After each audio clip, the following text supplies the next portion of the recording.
किसी की टिप्पणी को आप नेगेटिवली ना लेकर पॉजिटिवली लेंगे तो वो आगे जाकर बेहतर निकलेगा। चाल ने छोड़ू जीवी लगी, तुम जैसे सूर्य ही था तब से लेकर आज तक तुम्हारा होना भी, तुम्हारा ना होना भी, तुम्हारा होना भी, तुम्हारा ना होना भी, तुमसे मिलने से पहले भी और तुमसे बिछड़ जाने के बाद भी सब कुछ जैसे शून्य ही था। धीरे धीरे मेरी लेखनी पहली किताब से ज्यादा जैसे दूसरी तीसरी लिखती गई तो मेरी लेखनी मुझे लगता है कि बेहतर हुई। जाती मैंने बचपन में लिखा करती थी तो शायद कहीं कभी छपा नहीं। कविशाला तो शायद थोड़ा थोड़ा गुजराती में एक कविताएं मनमर्जियां की एक काव्य संग्रह है, इसकी भी कविताएं और मेरा ज्यादा फोकस कविताओं पर ही रहा। तुम्हारी कविताएं को बहुत हल्के लगती है, पल पल बढ़ती जा रही मुश्किल है, तुम किसी रोज आकर तो कोई बात नहीं, पढ़ते रहिए आदत बनी है।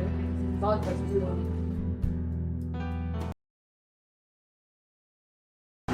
हाय हेलो नमस्ते। कविशाला में आप सभी का स्वागत है। टॉकिंग बुक्स में हम प्रयास करते हैं कि जो किताबों के आसपास की कहानियाँ हैं, लेखकों की कहानियाँ हैं, वो आप तक पहुँचा पाएँ। इसी श्रृंखला में आज हमारे साथ हैं हेतल स्वामी। में बहुत बहुत स्वागत है कविशाला में आपका। सबसे पहले हम शुरुआत चूँकि टॉकिंग बुक्स में बातचीत कर रहे हैं, आपकी किताबों में आएंगे, लेकिन आपके लेखक बनने की यात्रा से शुरुआत करते हैं।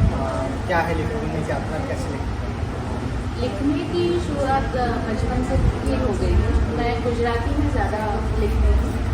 बचपन में डायरी में जैसे कभी कुछ थॉट आ गए दिमाग में तो डायरी लिखने की आदत है, जो कि बचपन से मैंने अभी तक कंटिन्यू रखा और उसी तरह से लिखते गए।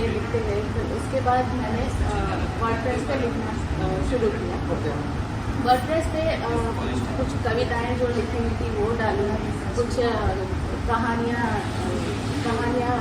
वर्डप्रेस पे पोस्ट की, तो लोगों ने उसे काफ़ी पसंद किया। इसके बाद पहली किताब आई सब कॉफी और वहाँ से अभी तक का सफर जारी है। आपके हाल फिलहाल में एक आई थिंक किताब तो पहले आ गई थी मनमर्जियाँ, लेकिन रिप्रिंट हुआ है इसका। हम शुरुआत इसी किताब से करते हैं कि नाम जो बोल रहा है किताब का मनमर्जियाँ, नाम का क्या मतलब है, ये नाम क्यों पिक किया आपने और इस किताब में क्या है, किस तरीके की कविताएं पढ़ने के लिए?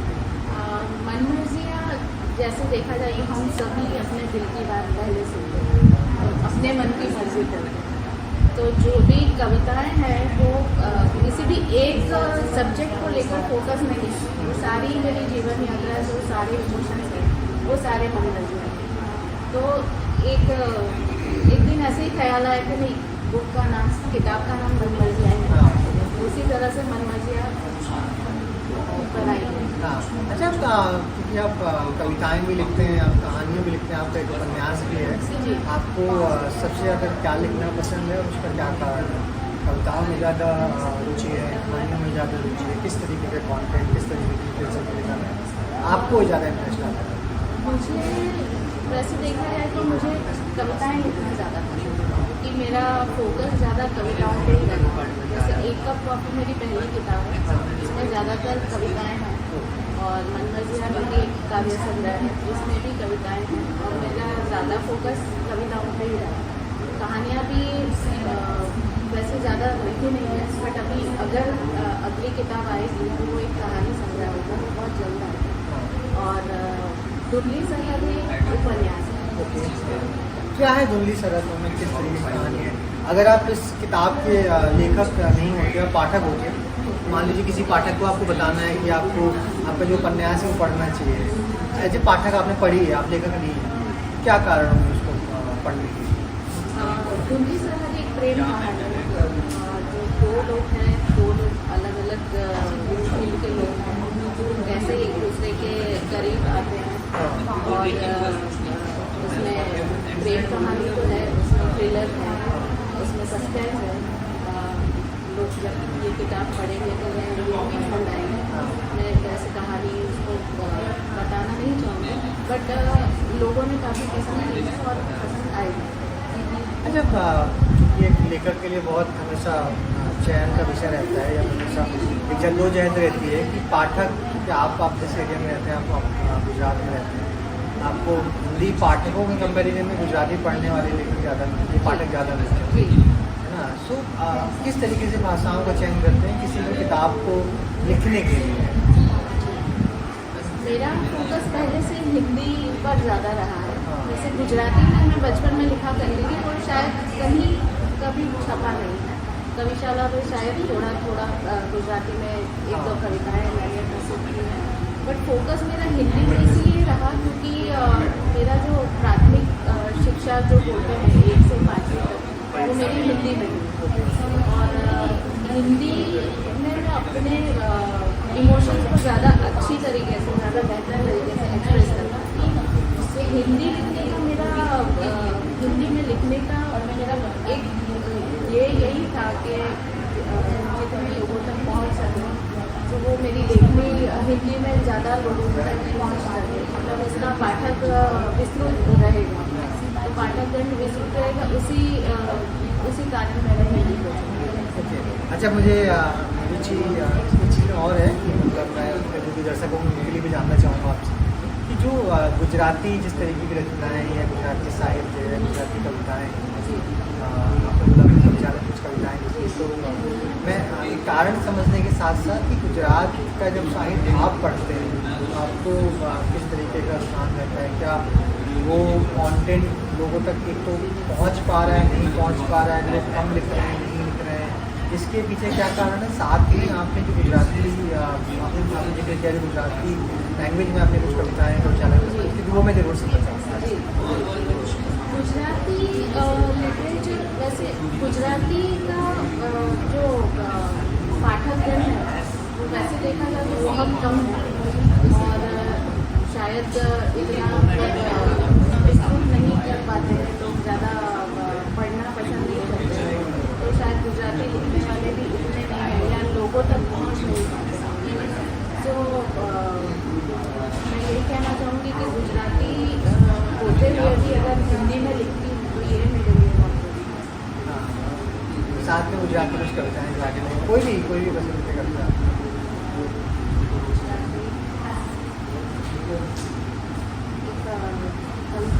हाँ बिल्कुल। चाल ने थोड़ू जीवी लई, चाल ने थोड़ू जीवी लई। मतलब जरूर बताइएगा क्योंकि हिंदी देखने वाले बहुत सारे लोग होंगे इसमें। पूरा पहले कविता सुन लेते हैं, फिर हाँ फिर उसका आपको भी भावार्थ है जो भी मतलब उसको। चाल ने थोड़ू जीवी लईए, चाल ने थोड़ू जीवी लईए, हाथों में हाथ राखी है, आंखों की आंख मिलावी है, आप क्षण अनुसार माणी लईए। चाल ने थोड़ू जीवी लईए, चाल ने थोड़ू जीवी लईए, उबड़ खाबड़ रस्ता ऊपर साथे थोड़ी चाली लईए, उबड़ खाबड़ रस्ता ऊपर साथे थोड़ी चाली लईए, मंजिल મળે ના મળે પરવાહ નથી, મંજિલ મળે ના મળે પરવાહ નથી, આ સફરનો સાથ તો માણીએ, ચાલ ને થોડું જીવી લઈએ, ચાલ ને થોડું જીવી લઈએ। क्या आप कहना चाह रहा लेखक? उसमें लेखक कहना चाह रहा है, एक प्रेम भरी कविता है, इसमें लेखक कहना चाह रहा है कि चलो ना थोड़ा साथ जी लेते हैं, चलो ना थोड़ा साथ जी लेते हैं, उबड़ खाबड़ मतलब आड़े टेढ़े रास्तों पर थोड़ा सा साथ चल लेते हैं, आड़े टेढ़े रास्तों पर थोड़ा सा साथ चल लेते हैं। लाइफ के इसमें अप्स एंड डाउन। जी जी जी बिल्कुल। मंजिल मिले ना मिले उसकी परवाह नहीं, मंजिल मिले ना मिले उसकी परवाह नहीं है, ये सफ़र का साथ तो मारी लइए को क्या बोलते हैं हम, ये सफ़र का साथ तो एंजॉय कर लेते हैं। ओके अच्छा, आपने हिंदी में भी कविताएं लिखी हैं, मन बजाए में बहुत सारी पसंदीदा, आपकी भी कुछ पसंदीदा कविताएं लिखी जो आपको लगता है कि ये पाठकों तक पहुँचनी चाहिए, तो अगर आप कुछ कविताएं जो आपकी पसंदीदा हैं वो आपकी साइड पर।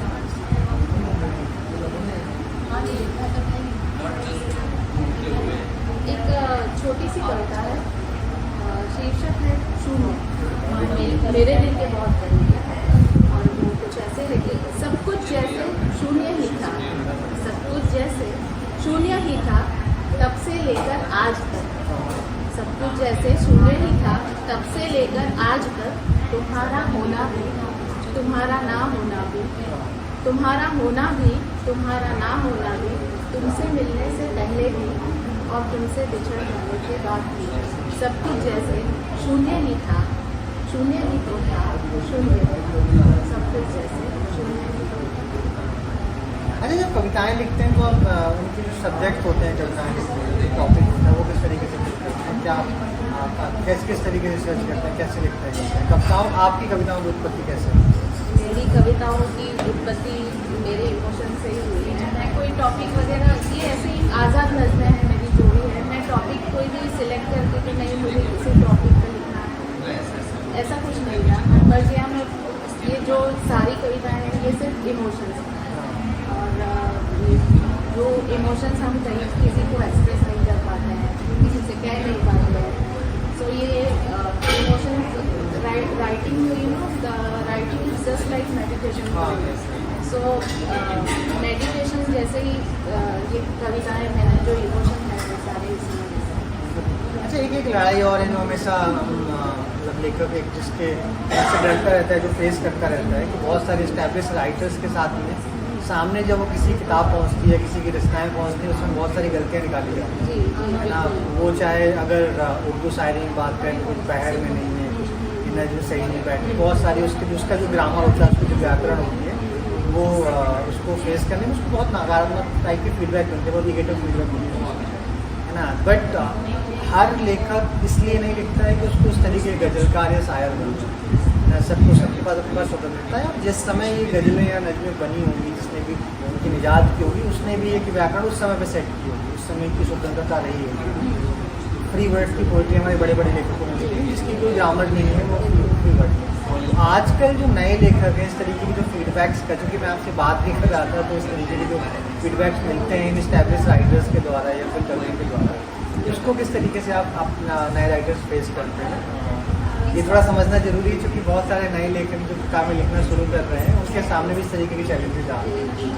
उसमें से एक मैं भी अपने आप को नया ही मानती हूँ कि साहित्य तक पहुँचना यही बहुत बड़ी बात है, और जो भी नेगेटिव फीडबैक्स मिलते हैं उससे भी हम कुछ ना कुछ सीखते ही हैं। तो वो हमारे लिए एक मतलब अच्छी बात है कि अगर कोई नेगेटिव कमेंट करता है या हमें बोलता है कि नहीं इस तरह से नहीं, ऐसे होना चाहिए, आपके शब्दों में मिस्टेक है, या ये पोइट्री आपकी मीटर अगर गज़ल लिखी है तो बहर में नहीं है, सो मैं और ज़्यादा बेहतर लिखने की कोशिश करती हूँ। और मैं दूसरों को भी यही बोलती हूँ कि कभी भी नेगेटिव कमेंट्स को या नेगेटिव किसी की टिप्पणी को आप नेगेटिवली ना लेकर पॉजिटिवली लेंगे तो वो आगे जाकर बेहतर लिखेंगे। ओके, अच्छा, एक इम्पॉर्टेंट चीज़ और है जो आज के दिन पिछले 5-6 सालों में परिवर्तन आया है, क्योंकि पुराने जिस समय पे मान लीजिए कोई 6 साल पहले लिख रहा था या किताबें पब्लिश कर रहा था, उसके पास ऑडियंस तक पहुंचने के रास्ते नहीं थे। आज के दिन में सोशल मीडिया का इतना इम्पोर्टेंट रोल प्ले कर रहा है, तो वो एक ऑडियंस तक आसानी से पहुंच सकते हैं। तो आपकी किताबों के लिए और आपकी जो राइटर वाली जर्नी, आपकी लेखक वाली जो यात्रा है, उसको आपके पाठकों तक पहुंचाने में सोशल मीडिया किस तरीके से रोल है? नेगेटिव इस पर एक्सपेक्ट है और पॉजिटिव इस पर? पॉजिटिवली देखा जाए तो सोशल मीडिया से मेरे काफ़ी पाठक मुझसे जुड़े, और खास करके ट्विटर से, एक्स और ब्लॉग में वर्डप्रेस पे काफ़ी लिखती थी। तो ब्लॉग जो लिखती थी वो हर एक सोशल मीडिया प्लेटफॉर्म में मैं शेयर करती थी, जैसे फेसबुक है, इंस्टाग्राम है और ट्विटर पे लिंक शेयर करती थी। तो उससे मुझे काफ़ी फायदा हुआ। देखा जाए वैसे तो सोशल मीडिया की वजह से ही लोग मुझे जानते हैं, अदरवाइज तो मैं पाठकगण मेरा इतना विस्तृत नहीं होगा। अच्छा, एक सोशल मीडिया की बात चली तो मैं एक चीज़ और आपसे समझना चाहूँगा कि आजकल लोगों के अंदर ना पढ़ने की जो आदत है वो कम हो रही है। इसका जो भी 30 सेकेंड्स रील आता है उसको देख लिया, स्किप कर दिया, नेक्स्ट पहुँच गए। तो इस रील्स के ज़माने में जहाँ पे 2 लाइनर्स ज़्यादा चल रहे हैं लॉन्ग कॉन्टेंट के कंपेरिजन में, कि लोग किताब पढ़ना कम पसंद करते हैं। और इवन उसमें सोशल मीडिया का भी रोल है कि लोगों को 2 लाइनर्स मिल जाते हैं, तो 2 लाइनर्स पढ़ के ठीक है कि वो अपने आप को पाठक समझते हैं। बट जो इस तरीके के पाठक हैं उनके अंदर जो पढ़ने की जो क्षमता है या पढ़ने की रुचि है वो कम हो गई है। तो इस ज़माने में जो राइटर्स किताब लिख रहे हैं वो इस तरीके के चैलेंजेस फेस करते हैं कि पाठक कम मिल पा रहे हैं। पाठक कम नहीं मिल पा रहे हैं, बट लोगों का इंटरेस्ट कम हो गया है। मेरा ये मानना है कि इंस्टाग्राम और रील्स और सोशल मीडिया की दुनिया में लोग किताबें भूल चुके हैं और इंटरेस्ट कम हो गया है। उसकी वजह से शायद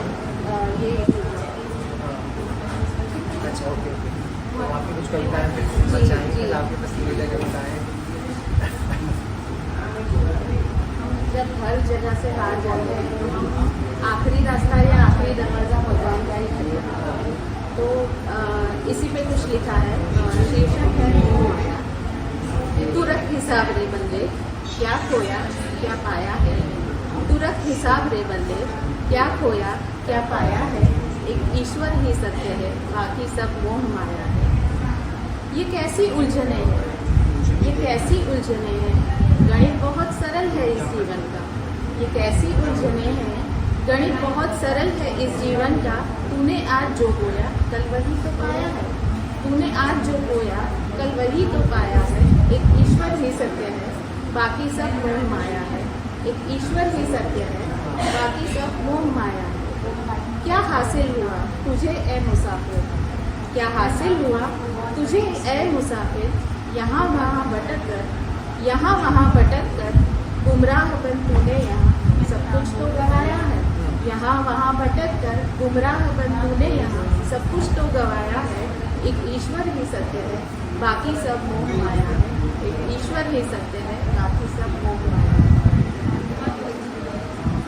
ओके, अच्छा, जब आप हिंदी में लिखते हैं तो आपको कहीं जैसे आपका जो पाठक गण है वो गुजरात से या फिर दूसरी भाषाओं में, चाहे अंग्रेजी में हो या किसी और किसी रीजनल लैंग्वेज में होता है, तो कभी इस तरीके का रुझान जो पाठकों का है कि हिंदी कॉन्टेंट का जो ट्रांसलेशन है या ट्रांसलेशन है उन तक पहुँचना चाहिए। इस तरीके का प्लान है आपका कि आपकी किताबें दूसरी भाषाओं में कराई जानी चाहिए? हिंदी को छोड़कर अगर मैं कभी ट्रांसलेट करना चाहूँगी तो मैं गुजराती में ज़रूर करूँगी, क्योंकि गुजराती जो रूरल एरिया के लोग हैं जो इतना हिंदी नहीं समझते, गुजराती शुद्ध गुजराती जो कहते हैं, वो अगर इन फ्यूचर कभी भी ट्रांसलेट करना होगा तो मैं गुजराती में ज़रूर।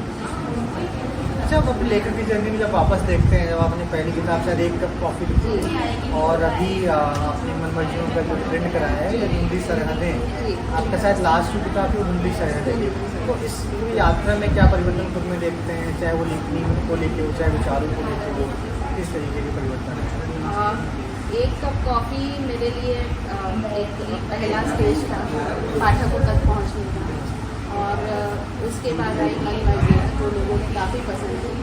और धीरे धीरे मेरी लेखनी पहली किताब से ज़्यादा जैसे दूसरी तीसरी लिखती रही, तो मेरी लेखनी मुझे लगता है कि बेहतर हुई। आगे क्या पढ़ने को मिलेगा? आगे एक कहानी संग्रह है जो कि शायद नेक्स्ट ईयर तक भगवान ने चाहा तो आ जाएगा। जीले ज़रा, जो कि एक कहानी संग्रह है, वो उसी के मैं काम करूँगी। और किताब वैसे देखा जाए तो 70% तक कंप्लीट हो गई है। देखते हैं अभी नेक्स्ट ईयर तक। नहीं, बिल्कुल, जो भी आपके पाठक उनको जा जाएगा किताब का। मैम, आखिरी में एक अच्छी बातचीत हुई, आप किसी कविता के साथ में बच्चियों से जो भी आपको कविता पसंद है उसके साथ अपने वार्तालाप करना होगा। शीर्षक है तो कोई बात नहीं।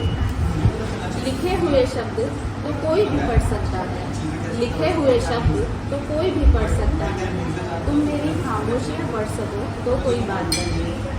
बोली हुई भाषा तो कोई भी समझ सकता है, बोली हुई भाषा तो कोई भी समझ सकता है। तुम मेरी आंखों के इशारे समझो तो कोई बात नहीं। कविताएं तो रोज़ लिखती रहती हूँ, कविताएं तो रोज़ लिखती रहती हूँ, मगर तुम कभी कविताएं लिखने की वजह जान सको तो कोई बात नहीं। शब्दों को कागज़ पर सिर्फ तुम्हारे लिए उतारती हूँ, शब्दों को कागज़ पर सिर्फ तुम्हारे लिए उतारती हूँ। तुम उन शब्दों के पीछे छुपे हुए जज्बात समझ सको तो कोई बात नहीं। ये तुम्हारी कमी दिल को बहुत खलने लगी है, तुम्हारी कमी दिल को बहुत खलने लगी है। पल पल बढ़ती जा रही मुश्किल है।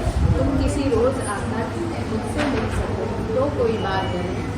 तुम्हारे इंतज़ार में मेरी शामें यूँ ही कट जाया करती हैं, तुम्हारे इंतज़ार में मेरी शामें यूँ ही कट जाया करती हैं। तुम किसी दिन सूरज ढलते वक्त पास बैठो तो कोई बात नहीं। लिखे हुए शब्द तो कोई भी पढ़ सकता है, तुम मेरी खामोशियाँ पढ़ सको तो कोई बात नहीं। बहुत शुक्रिया। Ma'am thank you so much. एक अच्छी बातचीत हुई आपकी किताबों के आसपास, जो भी आपकी आगे आने वाली किताबें हैं, लोगों को उसका इंतजार रहेगा, जो भी आपको पाठक है और बहुत धन्यवाद। आपको वक्त निकालने की अच्छी बातचीत हुई, कुछ भी अपने पाठक लिखते रहिए, आदत बुरी नहीं है, जैसा कि आप हमेशा बोलते हैं। मैं उस पाठकों से इतना कहूँगी कि पढ़ते रहिए, आदत बुरी नहीं है। बहुत बहुत